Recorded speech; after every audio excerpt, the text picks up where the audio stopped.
கர்ணன் ஏன் தானம் அளிக்கிறதுல தலை சிறந்தவன் அப்படின்னு தெரியுமா உங்களுக்கு?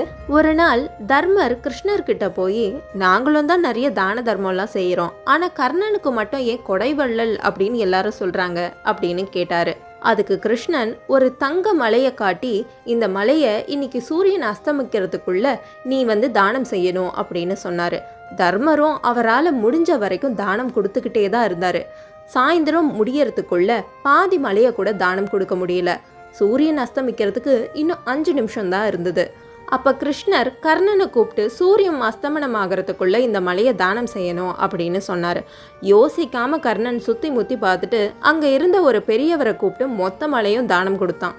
அங்க என்ன நடக்குதுன்னே புரியாம இருந்த தர்மர், ஏன் இப்படி மொத்த மலையும் அவருக்கு கொடுத்த அப்படின்னு கேட்டதுக்கு, அந்த பெரியவர் ஊருக்குள்ள தர்ம சத்திரம் வச்சிருக்காரு, ஏழை எளிய மக்களுக்கெல்லாம் தங்க இடமும் உணவும் கொடுத்துக்கிட்டு வராரு, அதனால அவருக்கு இந்த செல்வம் போய் சேர்ந்தா தேவையான மக்களுக்கு தானாவே போய் சேர்ந்துரும் அப்படின்னு கர்ணன் சொன்னான்.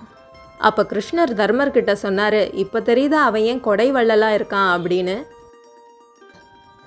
இதே மாதிரி இன்னும் பல சுவாரஸ்யமான கதைகளை கேட்க என்னோட சேனலை சப்ஸ்கிரைப் பண்ணுங்கள்.